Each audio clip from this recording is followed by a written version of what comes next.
Земельный кризис в Ногайском районе Республики Дагестан, причины, последствия и пути решения.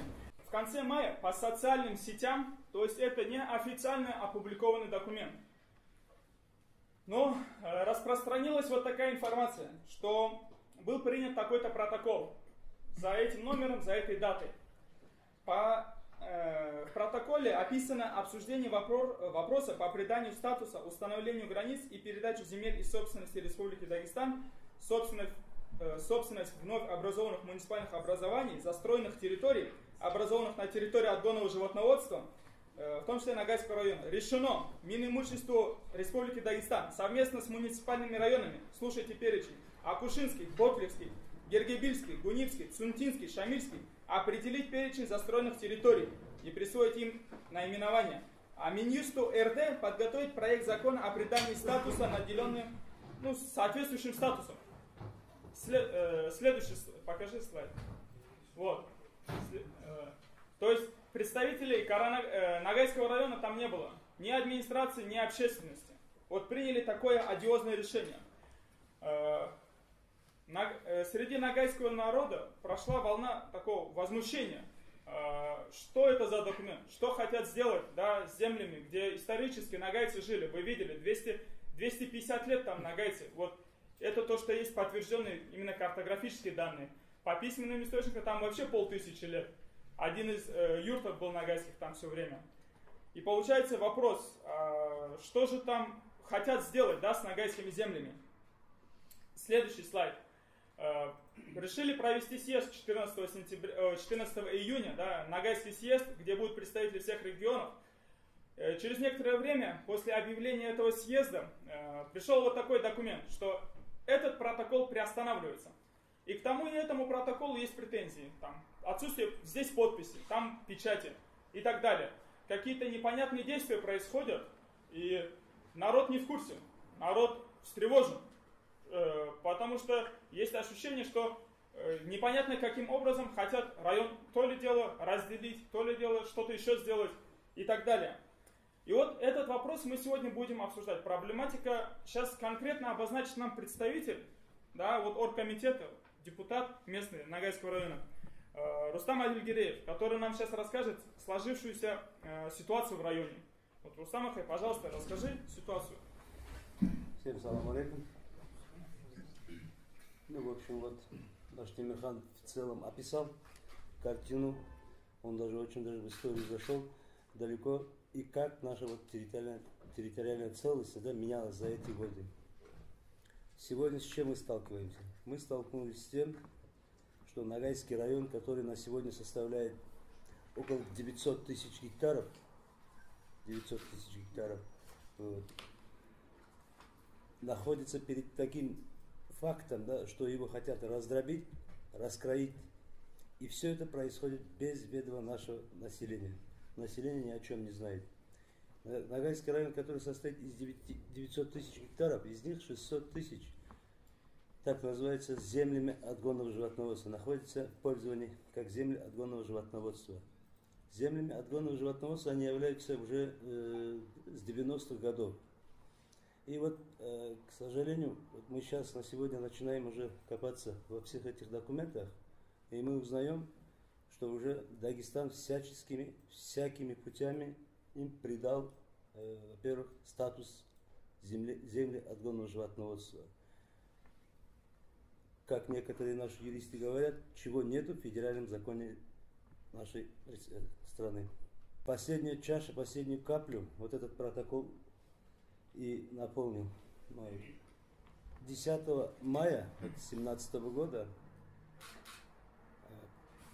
правительство Республики Дагестан приняли вот этот протокол, вот как было сказано, без ведома наших властей, без ведома нашей общественности. То есть наше население ни о чем не знает. А там решили за нас и раскроили весь наш район. И теперь правительство Республики Дагестан, что они решили? Они решили наделить статусом сельского поселения и отдать эти 600 тысяч гектаров нашей земли Ногайской в горные районы. это как получается? Мы, получается, остаемся на своих 300 гектаров, даже не 300, а 267 гектаров, а 2/3 нашей земли, 600 тысяч гектаров,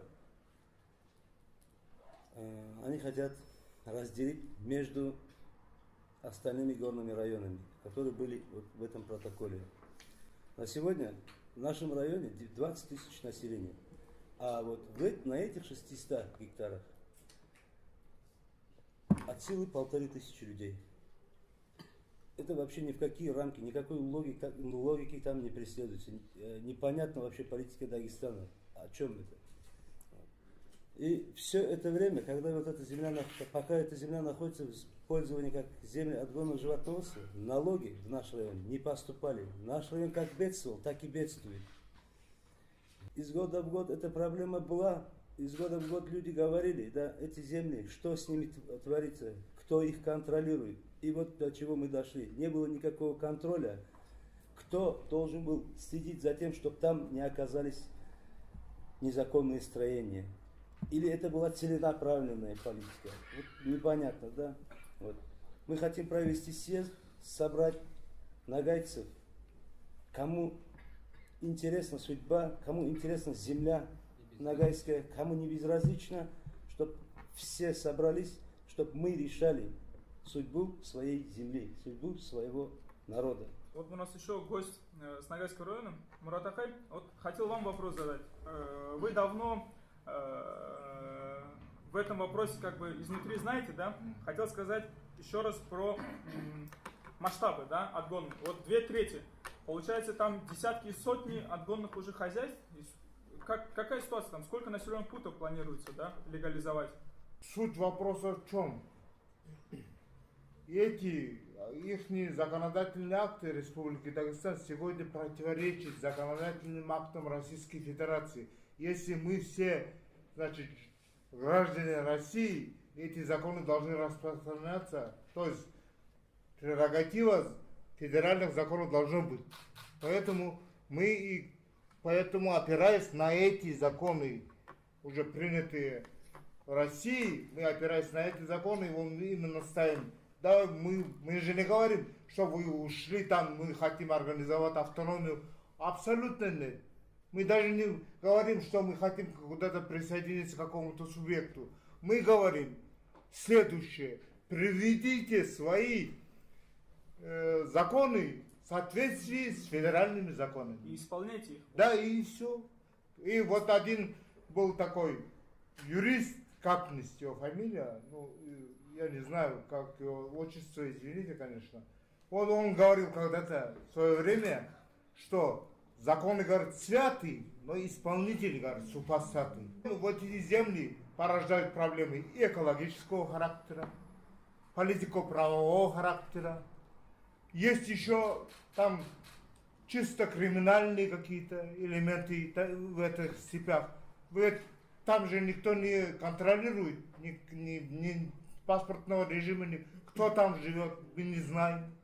Оттуда идет какие-то сведения, что там есть даже какие-то на 21 веке, оказывается, там еще какие-то появляются какие-то рабовладения.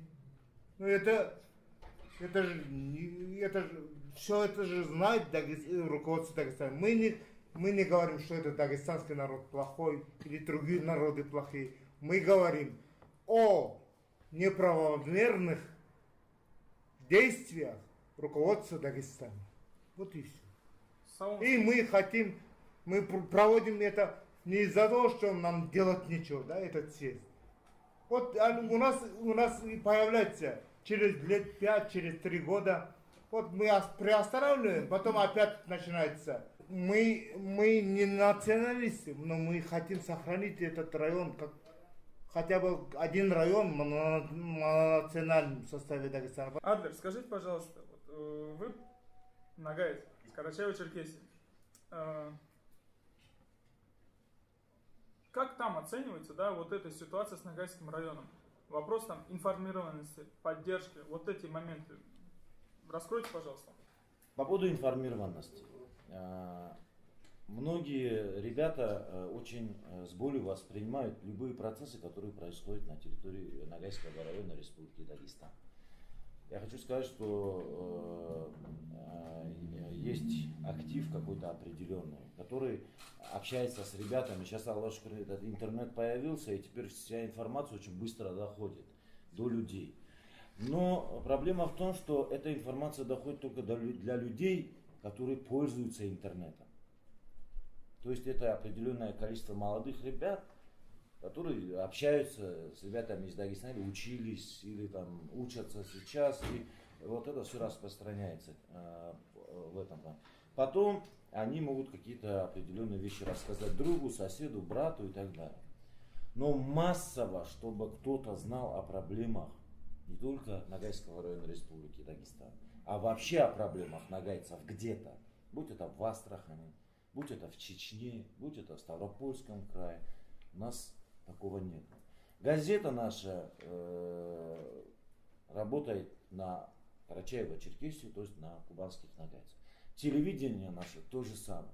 Бывают выездные мероприятия, когда приглашают газеты, там какое-то мероприятие проходит. Но это чисто культурные какие-то или спортивные мероприятия, там разовые или постоянные, которые освещаются.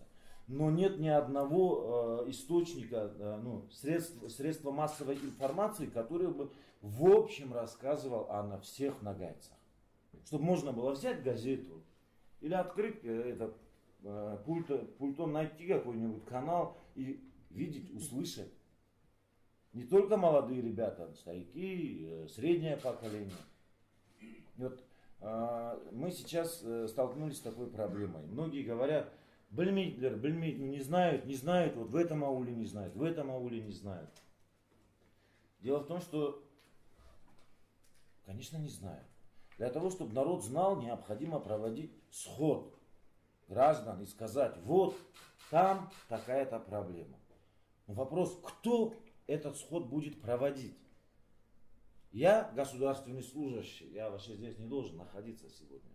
Я за это по шапке получу. Но я осознанно приехал, потому что это реальная проблема. Я изучил документы, посмотрел, что там происходит, и понял, что это не какие-то там политические разборки между вами, жителями Ногайского района.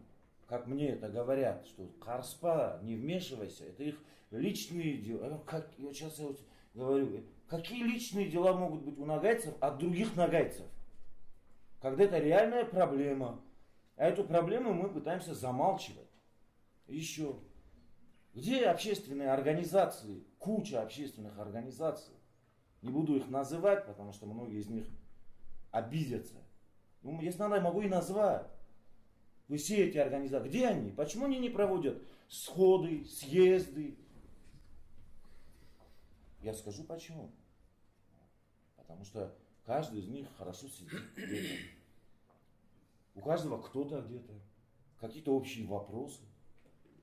Зачем им рвать одно место, извиняюсь при всех, когда это где-то что-то происходит там в Ногайском районе Дагестана. Обращался ко многим, говорю, вот так, вы слышали? К нам никто официально не обращался. Слушайте, а если война начнется, вам официально нужно отправить приглашение, пожалуйста, вот 10 человек нам там вооруженных отправьте. Или вы должны как-то отсюда сами это сделать. Аллах вермесин, дело не о войне или не о чем-то другом.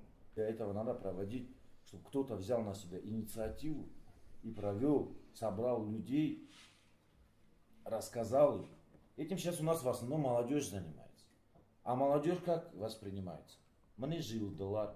Если собирается там больше половины из них верующие, 100% скажут, что это была ваххабистская сходка. Если из них двое были судимыми, скажут, что это была воровская сходка. Если вообще ничего не скажут, да Урамбаста Юргенлер, кто там на улице ходит, они собрались там, что они решают. Я хочу сказать следующее, что законодательство Республики Дагестан предоставляет огромные возможности, оно не противоречит законодательству Российской Федерации. То это очень много прав главе республики, Народному собранию, принимать те или иные нормативные акты. То есть не будет проблем с правовым оформлением вот, передачи там, этих земель или создания муниципальных районов на их территории. Это проблема, я считаю, здесь нужно политическое решение. Вы сегодня вот правильно отмечаете там, информированность, но есть и другие механизмы в данный момент, не нарушая закон, решать. Кстати, способ, который, механизмы, которые активно используют, как я уже говорил, это способ вот, в соответствии с федеральным законом обращения. Отдельные граждане от общественных организаций, от съездов и так далее, обращаясь, начиная не только от Республики Дагестан, я уже говорил, заканчивая президентом. То есть это вопрос не просто земельный, это вопрос все-таки, хотим мы этого или нет, нам неприятно или приятно, национальный вопрос, да, есть, об этом нужно говорить. Мы же не призываем к каким-то конфликтам, мы хотим, наоборот, сделать все, чтобы в будущем избежать этих конфликтов. Ирадиль. Ну, предысторию этой проблемы, все нюансы экологические, политические, экономические, в принципе, коллеги уже раскрыли. Хочу озвучить свое видение, которое заключается в том, что я вижу действия руководства Республики Дагестан, можно аналогию провести как с черным риэлторством, да? Потому что нагайцы исторически и фактически являются хозяевами на своей земле, на этих землях так называемого отгонного животноводства. И они сдали свои земли в аренду, свою квартиру, да, можно сказать, в аренду. И аренду тоже вот за столько лет никто не платил. И хозяин пришел к себе домой и выяснилось, что несколько раз эта квартира пересдавалась, и документы были подделаны, и говорят, что это уже как бы не ваша квартира, можете как бы, да, идти подальше. Ну вот я так вижу, да, чтобы вот нагайский российский обыватель понял вообще суть проблемы, да, в двух словах она именно такая. Вот как основатель фонда поддержки национальных языков России тоже хотел обострить ваше внимание на проблеме именно языковой ассимиляции. Потому что на сегодняшний день уже 15% нагайского населения не знают родного языка.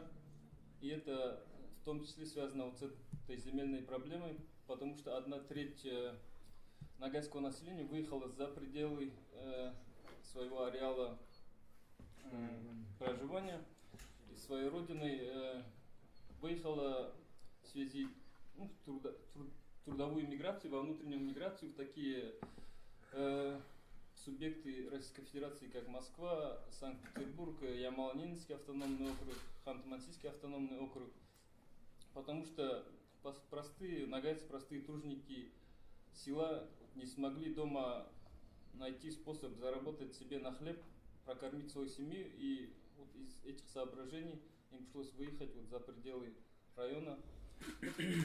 И, соответственно, вот эта языковая проблема тоже, о ней надо говорить, ее надо решать, потому что язык, как вы знаете, это целый пласт нашей культуры, это, можно сказать, душа народа. Без языка, соответственно, нет и народа. Спасибо. Раштахай, да, заммуфтия Москвы, пожалуйста, твое мнение. Ассаламу алейкум. Ну, я больше, на самом деле, сидел, чтобы слушать уважаемых и знающих людей. И совершенно согласен с высказанным здесь общим таким мнением, что съезд, он должен проводиться в рамках закона. И основная надежда наша и от этого круглого стола, и от предстоящего съезда, чтобы нас услышали, чтобы в той стране, в которой мы живем, гражданами, которой мы, нагайцы, являемся, чтобы мы себя чувствовали здесь полноценными гражданами, чтобы те нарушения закона, которые происходят действительно в Республике Дагестан, связанные с отгонным животноводством и с незаконными поселениями, которые сейчас, как я понял, пытаются легализовать, чтобы об этом услышали, чтобы действительно на нас обратили внимание, может быть, и, как бы, федеральные власти, федеральные структуры обратили внимание на то, что происходит в Дагестане, привели в исполнение какие-то рычаги, потому что действительно ситуация, она взрывоопасна. Да? Конечно, мы всегда считаем народы Дагестана своими братьями, соседями, хотя я сам лично себя дагестанцем не считаю. Мы их считаем своими братьями, соседями, но ситуация взрывоопасна, межнациональный конфликт допускать ни в коем случае нельзя, но он непременно произойдет, если этот проект или сейчас, или позже какому-нибудь руководству очередному Дагестана взбредет в голову заселять земли, районы исторического проживания нагайцев, если начнутся туда массовые миграции с других районов. Надо понимать разность менталитета. Нагайский народ, он никогда не был дагестанским народом. Разность менталитета, разность образа жизни. И все это может привести к межнациональным конфликтам. И мы можем, не дай Аллах, получить вот такой конфликт. И сейчас всеми силами, всеми своими силами, все здравомыслящие силы, все, кто хотят для нашей Родины, для нашей большой Родины, для малой Родины, кто хочет благополучия, хочет стабильности, благоденствия, должны, конечно же, обратить внимание на это и не замалчивать, не смотреть сквозь пальцы на ту проблему, которая сейчас возникла. Она на самом деле назревала очень долго, но сейчас, видимо, как бы произошла такая последняя капля, и эта проблема, она стала, ну, я думаю, надеюсь, что она станет как бы общедоступной, и все об этом узнают, и будут применены какие-то адекватные меры для того, чтобы решить данную проблему. Спасибо.